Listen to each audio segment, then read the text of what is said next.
Hello, dear students, and welcome back to the series on modern Indian history. Today, in this second lecture, we will be continuing our discussion on the topic of decline of Mughals in the 18th century. If you are new over here, then let me tell you guys that I have started this new series where I am taking up chapters from the StudyIQ IAS textbook on modern Indian history.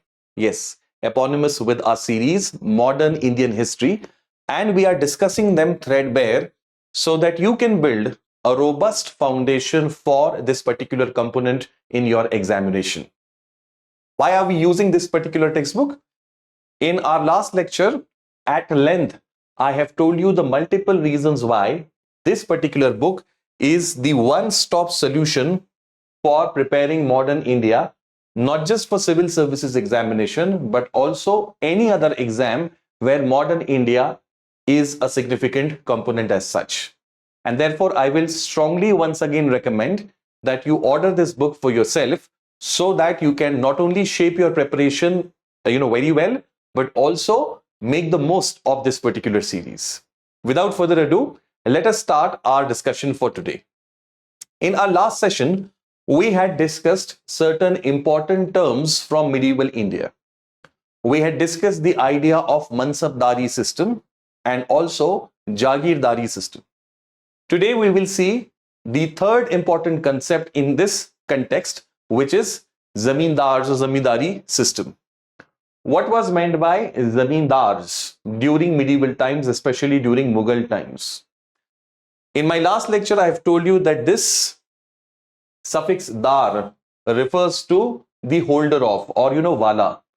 Zameen plus dar. So zameen is land and dar is wala. So zamindar is basically roughly translated as zameen wala, a person who has land related rights. In medieval India, this term is used in a very wide context. There are many different types of people who are referred to as zamindars. Who could they all be? They could be petty landholders in village areas. They could be descendants of old ruling families who continue to have some land-related rights. They could be Rajputs and other, autonomous chiefs who have substantial hereditary land-based rights. So it could include small elements as well as some very significant elements also. The essential defining feature being that these people are hereditary local elite or rural aristocracy who have certain specific land related rights. What are the sort of rights they have? While there are many different rights, the most important characteristic one is responsibility of collecting revenue on behalf of the state. So these people being traditional elites from the rural society, they are like the rural aristocracy. Back in that day and age, the state did not have elaborate mechanism to deal directly with every individual taxpayer. So it was convenient for the state to deal with individual taxpayer via an intermediary. And this intermediary often was a local traditional elite or chief. Such people are often referred to as zamindars. So their primary responsibility is collecting of revenue on behalf of the state and handing it over to the state officials. Additionally, they also had some other responsibilities like maintaining law and order in their area and at times even dispensing justice in the countryside. Okay, the state did have its own justice mechanism, but then that was not easily accessible for the people living in the countryside. So instead, a cheap, easy, accessible system was getting justice through the traditional elites. So zamindars were also having additional responsibility of maintaining law and order and dispensing justice. Now for this purpose, since they have a very important responsibility, collecting taxes, maintaining law and order, giving justice, etc., etc., therefore, these people had the right of maintaining troops also for this purpose. These troops were required to ensure that law and order was maintained, that dacoities, burglaries, etc. were avoided, justice was respected, and most importantly, people obeyed their authority and paid the tax. This was like a win-win for all parties involved. The state was happy, the zamindars were happy because of that, and overall, it led to maintenance of law and order.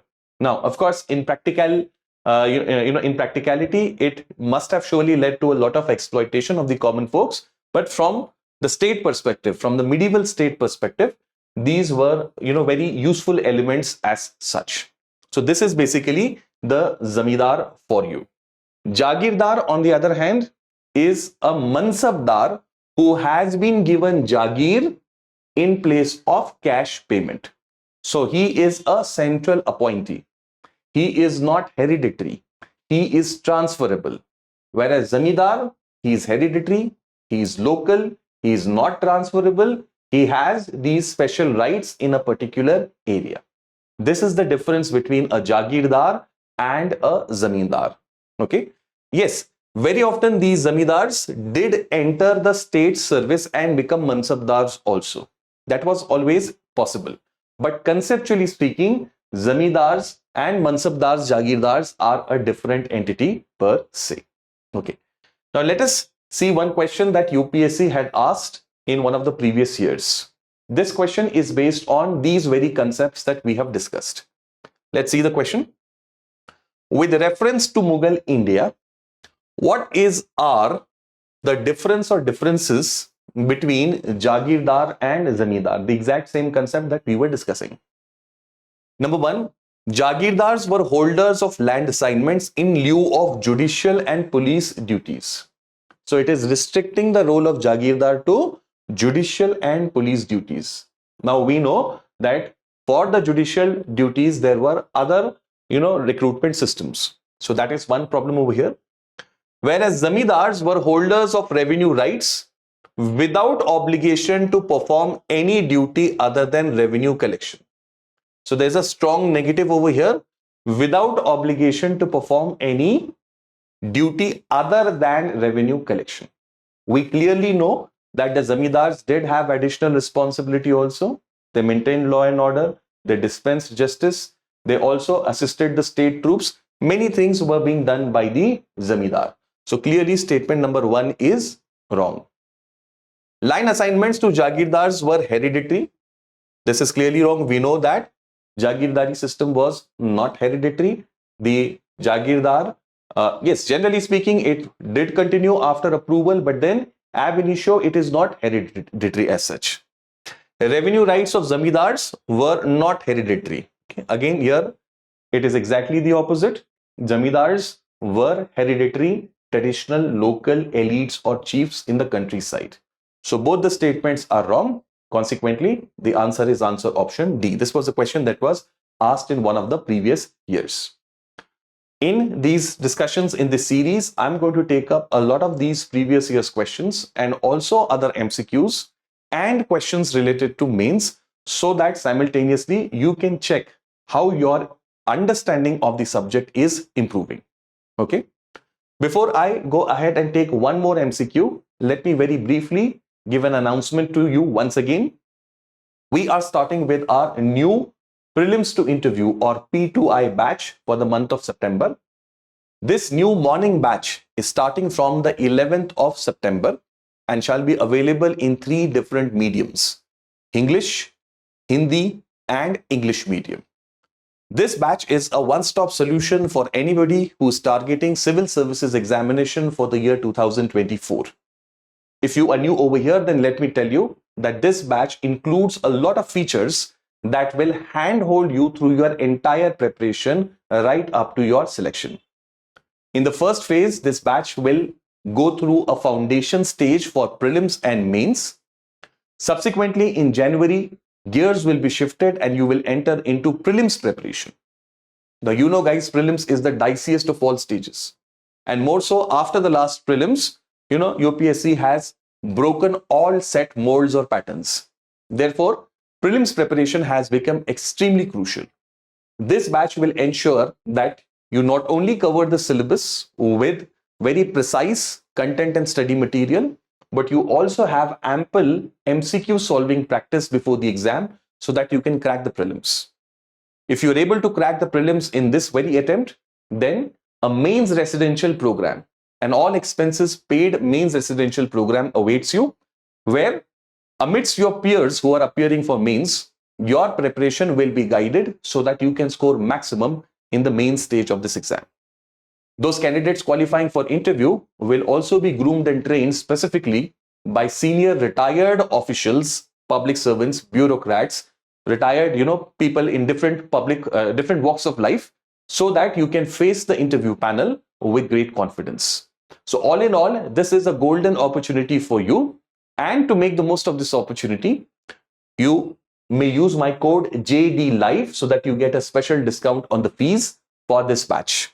Using this code, you will be paying just about 30,000 instead of 70,000, which is the actual fee of this course. Now with that, let us take the next MCQ that I have planned for this topic. Let's see this MCQ. With reference to later Mughal period, which of the following statements are correct? Maratha Prince Shivaji II was released by Bahadur Shah I from Mughal custody. Statement number 1. Statement number 2. Marathas were granted Chaudh and Sardeshmukhi rights of Deccan during Bahadur Shah I's reign. The two statements are given over here. Now, in the comment box, you are going to tell me what is the right answer with a brief explanation. Those students who are able to give the right answers in my next class, I will mention your names in the class itself. So take it as a challenge, take it as a revision, and answer the question in the comment box below. All right, let's go ahead and continue our discussion. Now, after Bahadur Shah, the next Mughal ruler who comes to throne is Jahandar Shah, who will be ruling for a brief period from 1712 to 13. Bahadur Shah the first, he died a natural death, and as we had seen in our last session, he was the last Mughal ruler of whom something positive could be said, of whose rule something positive could be said.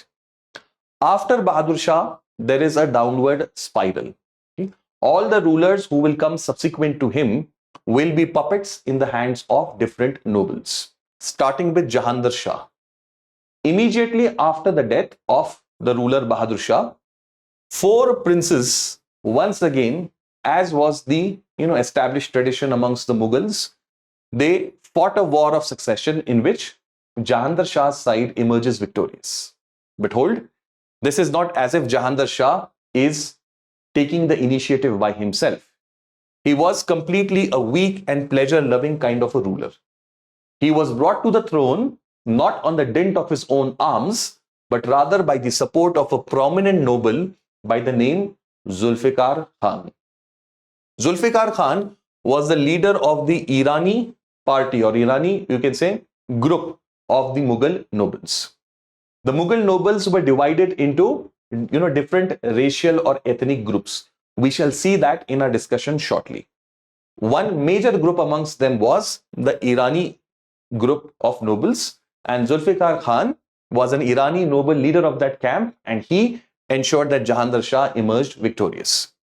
Thus, we'll start a long era of kingmakers in the Mughal period, or in the later Mughal period. From this point onwards, we will not see any capable Mughal prince coming to power on the dint of his merit and courage. He will be always foisted on the throne with the help of some other noble. After coming to power, Zulfikar Khan, who was otherwise a good administrator and a wise man as such, he took some measures to reverse the situation that the Mughals found themselves in.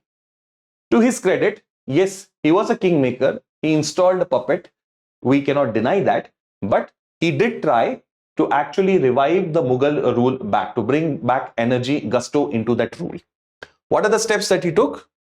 Number 1, he abolished jizya. Now, what is jizya? Jizya is a poll tax that is imposed on non-Muslims in a Islamic state as such. Akbar had abolished jizya only to be reintroduced later by Aurangzeb when he wanted to rally his Muslim subjects behind him. This tax of jizya, a poll tax on non-Muslim communities, Hindus primarily of course, was abolished by Zulfikar Khan during Jahandar Shah's reign. He tried to improve the finances of the Mughal exchequer by controlling the allotment of Jagir and also ensuring that overall financial prudence was maintained by the Diwan-e-Wizarat. Okay, so Jahandar Shah's reign sees some proactive steps to improve the financial situation by the noble Zulfikar Khan. He also tried to ensure that the nobles maintained the desired number of quota of troops as their Sawar rank mandated. In our last session, guys, we have discussed the Mansabdari system. We have understood that it had two ranks, Zat and Sawar rank. The Sawar rank denoted the number of troops that the Mansabdar was supposed to maintain, which means he will employ those many number of troops and pay for them in the form of salary. He is drawing that salary from the central exchequer. Either he is taking it in cash form or he has a Jagir from which he is deriving revenue. In any case, the state is directly or indirectly paying for the troop. But during this decaying phase of the Mughal Empire, what used to happen was a lot of these Mansabdars used to not maintain their requisite number of troops. This naturally weakened the army. So the Mansabdars were enriching at the cost of the state without actually maintaining the number of troops that they were required to. Thus, in the process, the Mughal army was becoming more and more weak. To tide over the financial crisis, Zulfikar Khan took a controversial step. He introduced what is called as Ijara system. Ijara system. Ijara system is nothing but revenue farming. We have to understand this concept, revenue farming. First, let us understand the etymology of the word Ijara. The word Ijara comes from Arabic language and it basically means a rent-based agreement. A rent-based agreement. So what was happening over here in this Ijara system? In Ijara system, the state, which was desperate to ensure stability of revenue, farmed out revenue assignments to the highest bidder. Let me explain you with an example. Suppose there is a particular patch of land which includes several villages. Say there are 10 villages and the state derives revenue from there. The state will hold a bidding and ask people interested to bid, and in that bid they will promise the state that annually they will pay so and so amount to the state as revenue. That was the entire idea. So in return, what is the state getting? The state is getting a promise that it will be paid at the end of year a certain amount as revenue. So state has, number one, clarity as to how much it is going to get. Number two, since it is being done through a bidding system, the likelihood of getting a higher amount is what attracted the state to it. And number three, it will ensure stability in the flow of revenue, is what Zulfikar Khan had imagined. So these causes led him to go for this Ijara system, which is nothing but revenue farming. Much like what Lord Cornwallis will also do when he comes to India in 1786. Lord Cornwallis will also be sent with this same mission. East India Company's finances were in a disarray. Already, it owed a huge sum of money to the British government. And despite its political and military successes, East India Company's revenue graph was going, all over the place.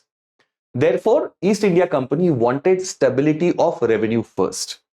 And hence, for that purpose, the Zamindari system or permanent settlement was brought about by Lord Cornwallis. A similar type of an experiment, the Ijaradari experiment, was done by Zulfikar Khan. Now, what is the problem with this experiment then? If it provides stability of revenue, if it maximizes the potential, then what is the harm? The problem is that this step is very myopic. It's very short-sighted. Okay. In economics, guys, there is a concept or term called as the winner's curse. Remember the term? To make our answers different and stand out, we must, collect some keywords related to different subjects and try to weave them in our answers. What is the winner's curse? What typically happens in biddings, that people to win the bid, they jack up or escalate their bids to, levels which are not really sustainable.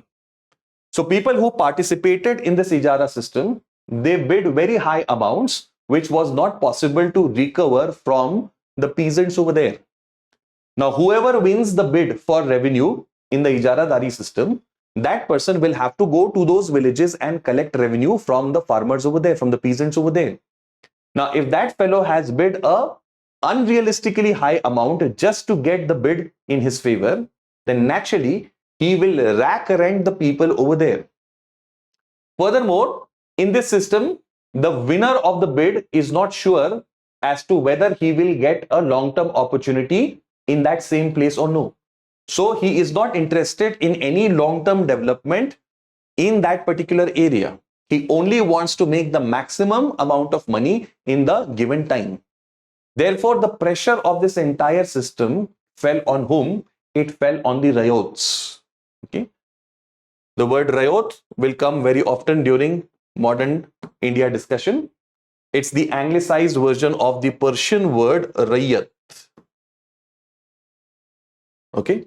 So rayat basically means the peasant class. Okay. And by extension, it has often been used for common populace also. But the technical meaning is the peasant class that got anglicized as rayot. So the burden of this Ijaradari system fell on whose back? It fell on the backs of the rayot. The rayot in many places deserted, revolted, and ultimately the revenue farmers were not able to collect the said amount and they were not able to deposit it to the state. So ultimately the state lost in the process, the bidders lost, and worst of all, the peasants suffered through this. So although well-meaning, but then the idea was short-sighted, myopic, and it was destined to fail. Apart from this, Zulfikar Khan tried to improve relations with the Rajput rulers also. In any case, Bahadur Shah had started to reverse the harmful policies of Aurangzeb. That same trend is continued under nobleman Zulfikar Khan during Jahandar Shah's reign. Jai Singh of Amber was given the title of Mirza Raja Savai, the famous Jai Singh about whom we have read from our school times, who had established observatories in different parts of India. He was given the title of Mirza Raja Savai plus made governor of Malwa. Okay, Malwa is western part of your Madhya Pradesh, some eastern part of Rajasthan, and also some tract of Gujarat. So it's a large plateau area which was referred to as Malwa during medieval times. And Jai Singh of Amber, he had raised this demand of being made the governor of this area, which was granted during Zulfikar Khan's period. He's given the title of Mirza Raja Savai. We very often come across this term Savai, and perhaps you might have felt intrigued about its meaning. So the word Savai means 1 and quarter, okay? What we call in Hindi as Sawa. So Savai is 1 plus a quarter, means 1 and a quarter. So this Savai is used, to indicate that the person whom it has been bestowed upon is a person who has 1 and a quarter more, okay, of intelligence, wit, fortitude, strength, whatever that might be. Okay, so Savai is a title, honorific title, bestowed upon a person who is considered to be more than one person in terms of physical strength or intellectual capability, or it could be about anything. This title, Savai, was given by Aurangzeb to a ruler from this same family, Savai. Okay, he had impressed Aurangzeb with his wit at a very young age. So, impressed by his intellect, Aurangzeb had given the title. Mirza is another term that we often come across during Mughal times. The word Mirza means royal born. Okay, you see, a lot of Mughals had these titles of Mirza, which meant the person was from a royal lineage. Okay, and then these titles were also bestowed on many Rajput and other Hindu chiefs. So you'll come across Rajputs also having this sort of a title. Okay, in any case, the ruling family of Amber, the Kachawa Rajputs had always had very good relations with the Mughals. Okay, the same family of Raja Bharmal, Raja Man Singh, so on and so forth. Okay. Then Ajit Singh of Marwar was given the title of Maharaj and made the governor of Gujarat. So two major families amongst the Rajputs. Marathas were given the right of Chauth and Sar Deshmukhi of Deccan, but the rider was collection will be done by Mughal officials and then handed over to the Marathas. So although the right has been recognized for Chauth and Sar Deshmukhi, the collection right was not given. That will be done by Mughals and then handed over to the Marathas. So see guys, progressively the position of Marathas is gaining strength. First, Shahu was released. After that, Sar Deshmukhi was recognized. Then internal rivalry amongst the Marathas will be settled. They will get the right of Chauth and Sar Deshmukhi now, although not of collection. Even that will be granted later. This is how steadily Marathas will make the 18th century as their century. Okay, they will be the most formidable force in the second half of 18th century amongst all Indians. Conciliated Jats and also the Chhatrasal Bundela, the chief Chhatrasal Bundela. So same policy of Bahadur Shah continues. But he failed to placate the Sikhs.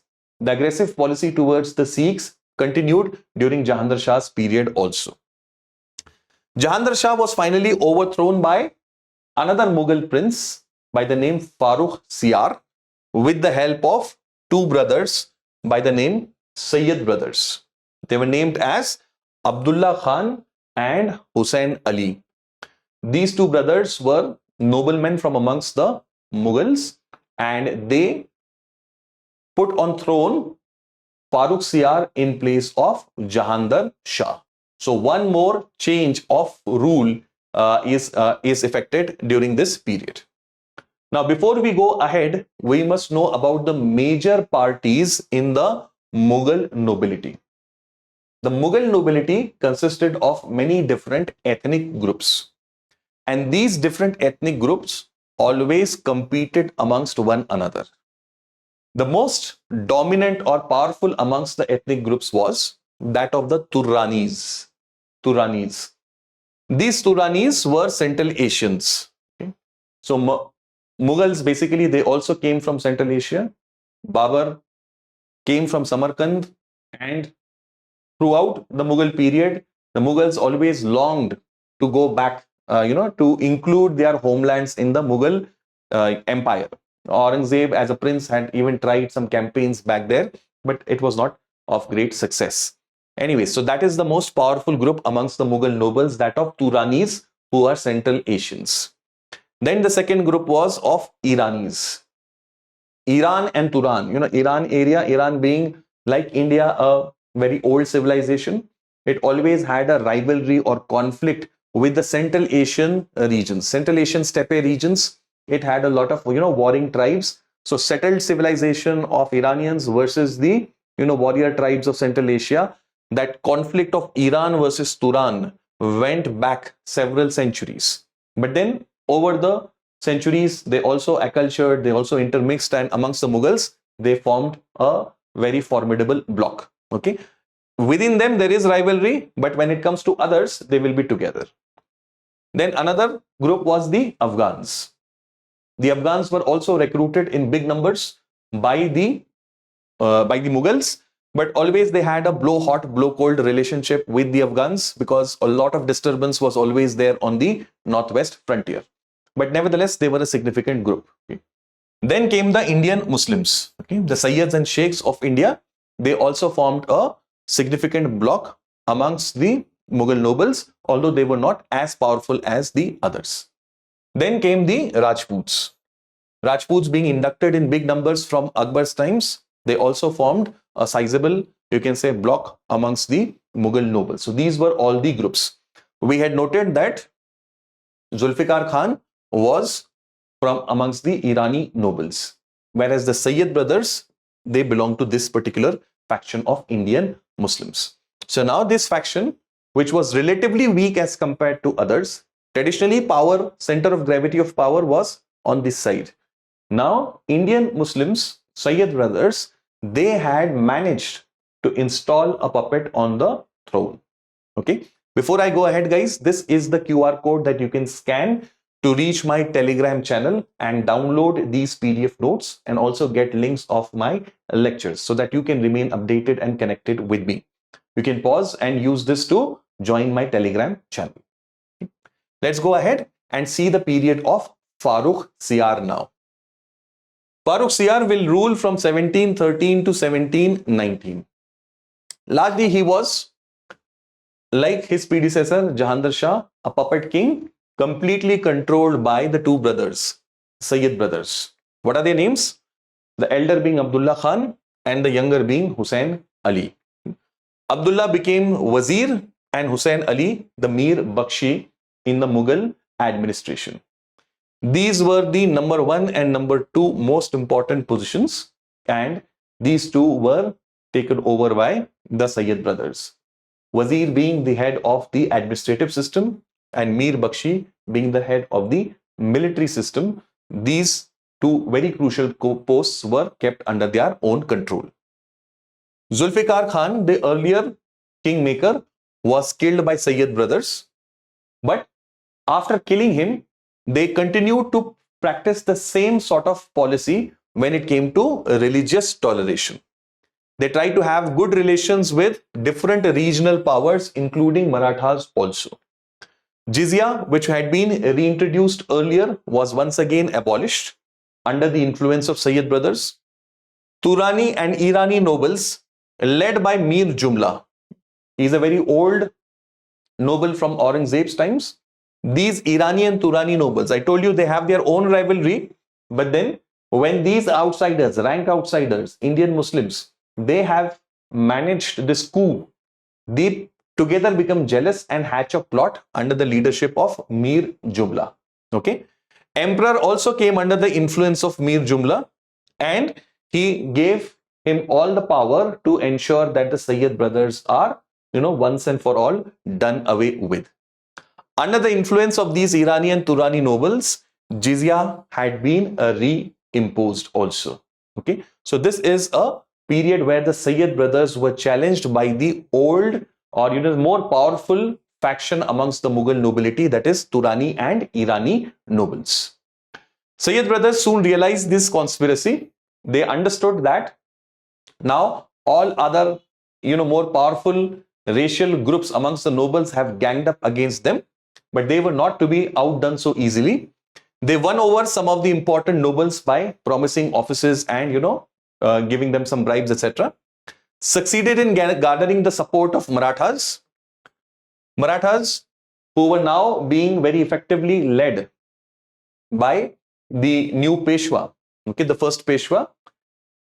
Sayyid brothers got in touch with Marathas so that the powerful Maratha army could be available at their disposal. Shahu Maharaj was declared as the deputy of the emperor and Mughal representative in Deccan. Balaji Vishwanath, the first Peshwa, he promised Sayyid brothers all military help as long as the Maratha demands for Chaut and Sardeshmukhi were met. Sayyid brothers conceded that demand, and in return, Balaji Vishwanath or the Maratha state promised Sayyid brothers all possible military help against their rivals. Deposed and later killed the emperor. Using this newfound power, they got Farrukh Siyar done away with because Farrukh Siyar was conspiring and trying to get them bumped off. Therefore, Sayyid brothers ensured that Farrukh Siyar himself was silenced. Now you can see, guys, the level of power that kingmakers had achieved at the Mughal court. Not only were they replacing rulers at will, they were very easily getting them killed also. This showed the level to which Mughal power and prestige had sunk during this phase.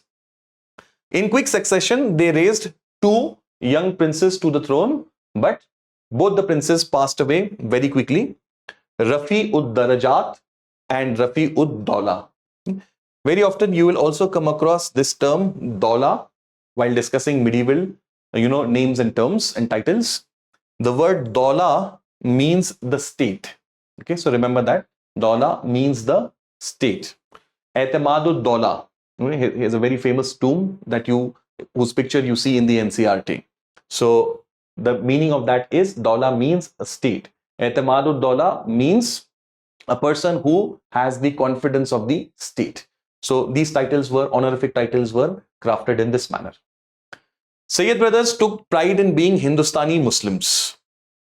Unlike the other ethnic groups who were foreigners, Sayyid brothers were native Indians and they took pride in their identity.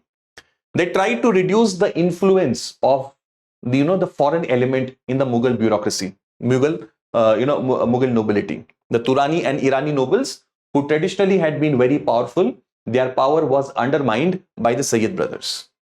Like Akbar, they tried to follow a very liberal religion-related policy.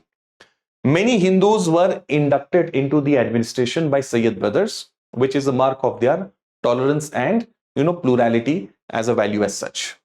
A famous example is that of Ratan Chand. Ratan Chand was an ordinary person who was appointed as Diwan by Sayyid brothers, and he went on to occupy considerable importance in the Mughal state. They forged alliance with Rajput chiefs Jai Singh of Amber and Ajit Singh of Jodhpur to secure their own position.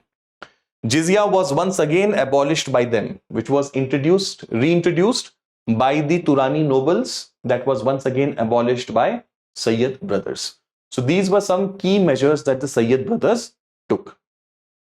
After the two young princes, Rafiud Dawla and Rafiud Darjat, they quickly passed away. They raised to throne, Sayyid brothers now raised to throne, a new prince by the name Nasiruddin Muhammad Shah. Nasiruddin Muhammad Shah, also known as Muhammad Shah Rangila. Okay, the term Rangila in Hindi Urdu is used in a derogatory manner. The word Rangila basically tries to hint at the loose moral character of a person. Muhammad Shah was extremely fond of debauchery, love, wine, women, etc. All that you can imagine that a prince would indulge into at that time. Muhammad Shah Rangila was excessively indulgent in all of that. His entire time was spent in merrymaking. He enjoyed watching fights of animals, wrestling bouts. Himself, he was a Kathak dancer and he was surrounded by music and musicians.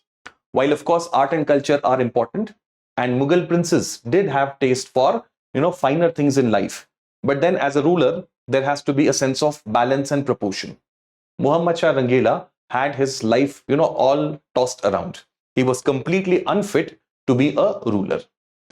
Sayyid brothers installed such a prince on the throne so that their rule could continue virtually unopposed.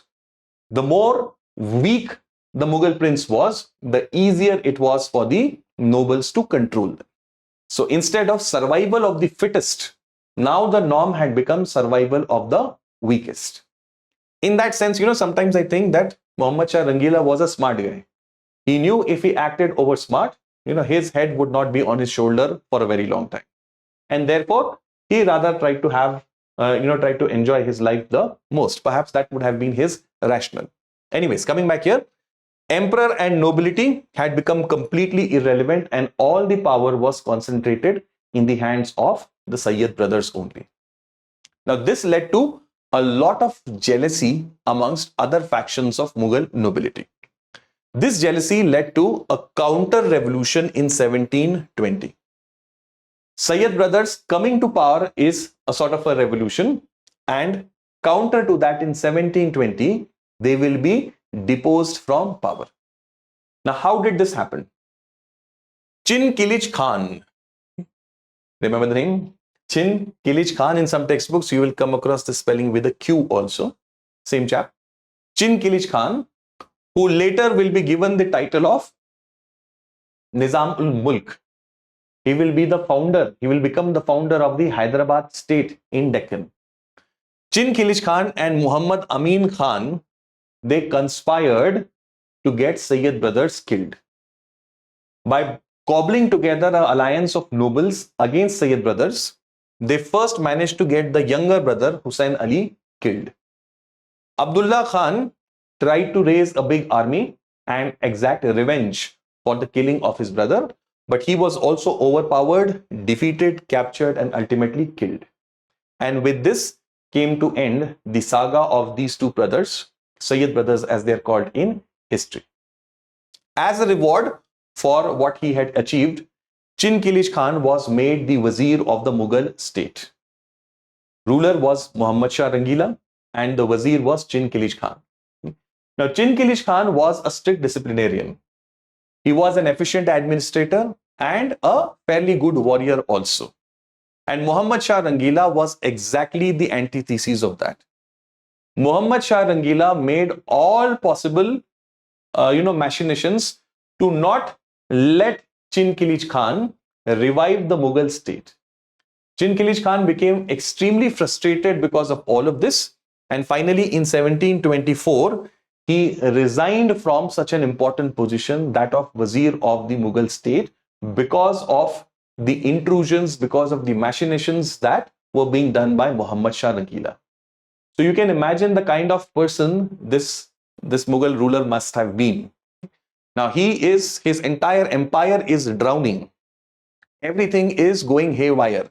And in that situation, a strong man is trying to revive those things, and instead of cooperating, he tries to use every possible subterfuge to not allow him to succeed. And consequently, Chin Kilish Khan, frustrated, he gives up on it, and in 1724 resigns from his position and goes to Deccan. Okay. Let's continue now. Seeing this entire state of affairs of the Mughal rulers, distant Mughal governors felt encouraged to actually carve out autonomous states for themselves. Awadh, during this period, again under Sadat Khan, virtually became an independent power. Murshid Quli Khan in Bengal, the strong Nawab of Bengal, he was also practically ruling Bengal, independently. He started his own dynasty, so did Sadat Khan. And Nizamul Mulk, Chin Kilish Khan, with title of Nizamul Mulk now, he went on to establish the famous state of Deccan called as State of Hyderabad. Okay.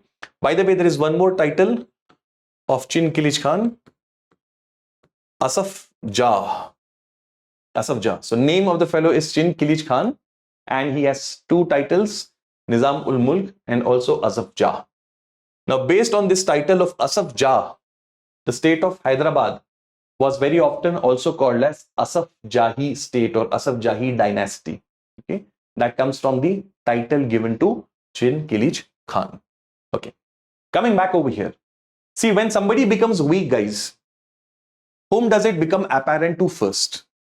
The people who are closest, in the innermost circle, they first realize the weakness at the core. And they then start to act, in ways that are not consistent with obedience. So we see first governors from within the Mughal state, the governor of Awadh, governor of Bengal, governor of Deccan, they start to get airs of independence. Now, when this becomes very apparent, then more distant challengers, they become bold and they start to mount attacks. This is clearly visible when in 1737, the young Bajirao Peshwa, Bajirao I, he made a lightning raid on Delhi. Bajirao, we are going to discuss about him in detail later when we talk about Marathas. In a career of 20 years, this warrior never lost a single battle. Okay, he worsted any enemy army that was fielded against him and died at a very young age, at the age of 40 barely, and he died as an undefeated warrior. So he made a lightning raid right up to Delhi and quickly came out of there. The Mughal army could not even respond in time to this raid. So this showed the hollowness of the Mughal state. Now, when distant challengers are able to do this, then even more powerful distant ones are encouraged to mount big invasions. The ruler of Persia, Nadir Shah, had cemented his control over Iran, but his constant warfare within and outside his kingdom had drained out his treasury, and he desperately needed funds to keep his rule going. And here was a very attractive opportunity for him to take. Delhi, or the Mughal state as such, although it was nowhere around its peak financially also, but nevertheless it had sufficient riches to draw the invasion of Nadir Shah. In 1738-39, Nadir Shah brought a huge army, crossed over into the plains, took over Punjab, and finally, when he was very close, Mughals somehow raised a big army which was not cohesive, which was not coherent, and went out to fight him. And in the Battle of Karnal in 1739, the massive Mughal army was worsted. Okay, the Mughal army could not last even one full day before the invading army of Nadir Shah. Okay, in this battle, finally, the entire hollowness of the Mughal structure came to fore. Not only was the Mughal army completely defeated, the Mughal state totally exposed, but even at this point of time, the internal rivalries and jealousies amongst Mughal chiefs could not be held back. After the battle, there's an interesting story over here. After the battle, Nadir Shah had won the battle. Again, Nizamul Mulk Chin Kilij Khan, who was called back from Deccan for this campaign, he was an able diplomat also. So he opened communication with Nadir Shah and convinced him that, see, you have won the battle, you have made a statement, we promise you a huge indemnity, and in a periodic manner we will send all of that money to you. Here is substantial amount for you, but we will, comply with the indemnity demand that you have raised, but you leave, the Indian soil, the Mughal soil. Nadir Shah had come to an arrangement with Chin Kilij Khan on this, but jealous of the achievement of Chin Kilij Khan, another noble, Sadat Khan, the governor of Awadh, he went to Nadir Shah and convinced him that what is being offered right now is only a fraction of what Delhi can give you. So if you want to make the most of this opportunity, then what you must do? You must come to Delhi. Okay, and there, the rich people, the elites of Delhi, the Mughal, royal complex, it has a lot more wealth. Why are you going back like this? So he convinced him to come to Delhi. So this was the result of internal rivalries and jealousies that brought about a huge loot and massacre of Delhi by Nadir Shah. Nadir Shah, when he went back from India, he took the famous peacock throne, the Kohinoor diamond, the Darya-e-Noor diamond, and many other riches. According to James Fraser, who wrote the history of Nadir Shah in 19th century, he said that the total worth of what Nadir Shah had looted from Delhi was, in that time, it was 75 crore rupees. Back then it was 75 crore. You can imagine, compounded and with time value adjusted, what it will be worth today. The most precious of diamonds, gemstones, jewelry, everything, weapons, everything was taken away by Nadir Shah, including the famous Kohinoor diamond also. I can't hold myself back the indulgence of sharing with you the interesting story of how Kohinoor went to Nadir Shah. So allow me quick indulgence for that story. The Mughal ruler Muhammad Shah Rangila had secretly hidden the Kohinoor diamond inside his turban. Nadir Shah got an intelligence report that something of that sort has been, tried by the ruler. So he invited Muhammad Shah Rangila after dinner, and he told him that as good friends now, we want to improve relations between the two kingdoms. Let us exchange our respective turbans. Now, Muhammad Shah Rangila had hidden the Kohinoor diamond in his turban. He knew that. And Nadir Shah had a slight inkling through his intelligence sources. So when the turbans were exchanged and Nadir Shah checked for it, behold, there was the diamond hidden in that turban. And when he saw that diamond, he exclaimed out aloud, Kohinoor, which means mountain of light. So that diamond, which was earlier called as Babar's diamond, got the name through that exclamation of Nadir Shah. Koh means diamond and Noor means light. So mountain of light was the name that, extemporaneously Nadir Shah gave to that diamond. So he took all of that wealth back with him to Iran. Okay. On that, visit, when Nadir Shah had come to invade India, along with him, there was a young soldier who would later go on to become the ruler of Afghanistan. I'm coming to his story very shortly. This invasion of Nadir Shah of India, it led to a huge cost for the Indians. The area west of Indus River was now lost to Nadir Shah. The Iranians, who had earlier been on the other side of the mountain ranges of the Hindu Kush range, were now on this side, on the west side of Indus. So they had come, marched well into the plains of Punjab. Mughal frontiers, therefore, were now extremely vulnerable to attacks from the northwest. The earlier or great Mughals had, with great effort, ensured that the scientific frontier of India, Kabul, Ghazni, Kandahar line, now this line is called as the scientific frontier of India.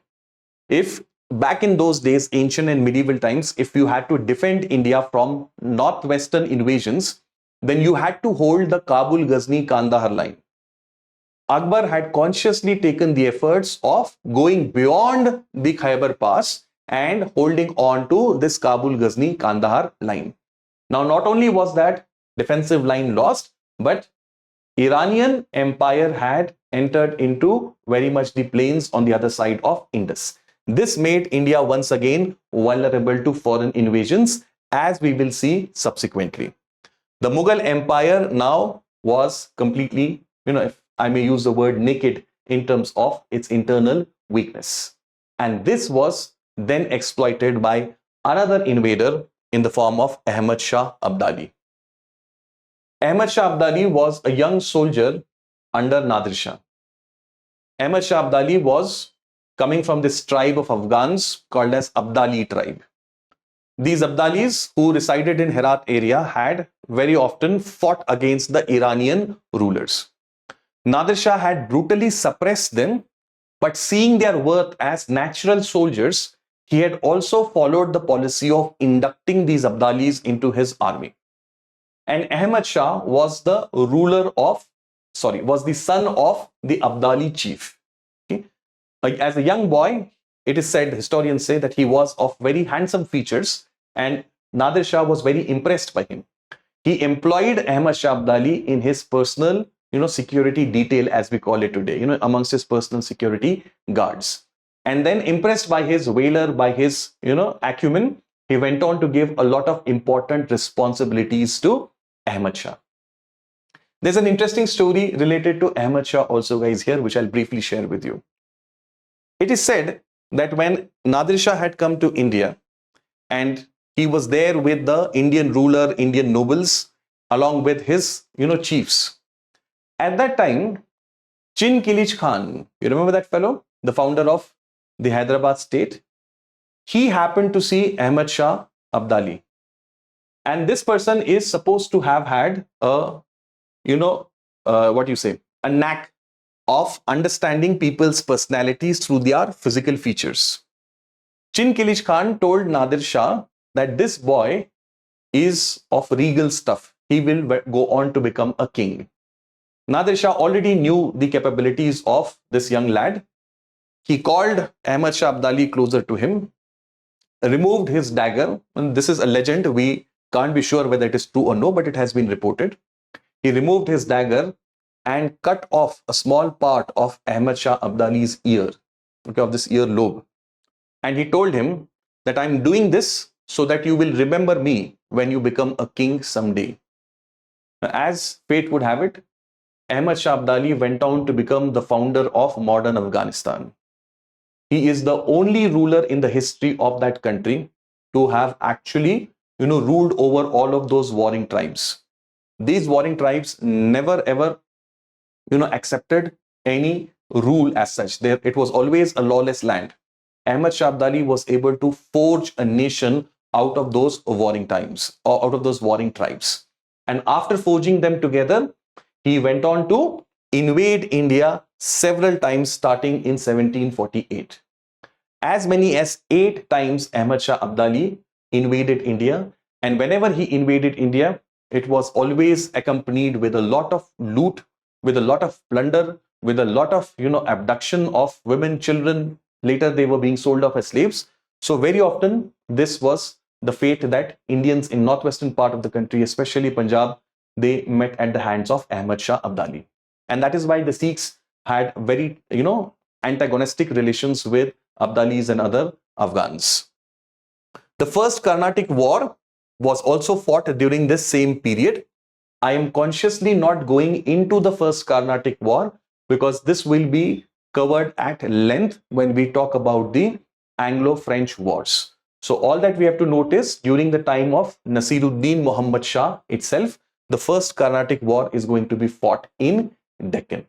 Okay, fine. The next ruler after the death of Muhammad Shah Rangila was Ahmad Shah from 1748 to 1754. Nothing very significant over here, but we'll just briefly note some of the major facts. Like the later Mughal rulers, he is very archetypical of that. Weak and puppet, completely controlled by his nobles. During his period, we see that Ahmad Shah Abdali will mount multiple invasions in India. He had already come in 1748. Again in 1749 and 52, Ahmad Shah Abdali will come into India and annex Punjab as well as Kashmir. Now, Ahmad Shah Abdali claimed that he was the successor of Nadir Shah when it came to this region. And since Nadir Shah had occupied Punjab, therefore Ahmad Shah Abdali claimed the right to Punjab as such. That was his claim, and that's why he went on to annex it. Wazir Safdar Jung, he is now the new Nawab of Awadh. He wanted to take some strong measures against these recurring invasions of Ahmad Shah Abdali. But the Mughal army was way beyond repair to actually take on the formidable ruler of Afghanistan. Therefore, Wazir Safdar Jung, he contacts whom? The Marathas. The Marathas are the only power in India at that point of time who have a substantially large army which can actually defeat Ahmad Shah Abdali. So in 1752, the Wazir of the Mughal Empire signs an agreement which is called as the Ahmadiyya Agreement from the name of the ruler. In 1752, this agreement is signed with the Marathas. Between whom? Between the Mughals and Marathas. Okay. Why is this agreement being signed? Because the Mughal want protection of their frontiers against this recurring invasion of Ahmad Shah Abdali or Ahmad Shah Durrani. Okay. By the way, after coming to power, Ahmad Shah Abdali had assumed the title of Durre-Durran. This word Dur in Persian means pearl, moti, what we call in Hindi. So Durre-Durran means pearl of pearls. So his title became Durrani ruler. So in textbooks, because you may read this word also, lest you get confused, I have mentioned this fact as well. So Marathas were engaged by the Mughals as protectors of their frontiers. Naturally, this was a high water mark for Marathas. It was just a few decades ago that the Maratha king Chhatrapati Sambhaji Maharaj had been executed by the Mughals. His family had been taken into custody, and within a few decades you can see the transformation in 18th century where Marathas are engaged as protectors of Mughal Empire. They alone have the strength to defend against this foreign invader. This tremendously increased the power of Marathas, of course. Okay. They were able to establish control over Malwa and Bundelkhand, and they were also given the right of Chaut and Sardeshmukhi over all of Mughal Empire. Around this time, Second Carnatic War will also be fought in South India. Once again, this is a separate theme, so we will see it there when we discuss Anglo-French wars. So I'm not going into the nitty-gritties over here as such. Imadul Mulk, the new Wazir, Imadul Mulk, he deposed Ahmad Shah and in his place raised Alamgir II as the new Mughal emperor.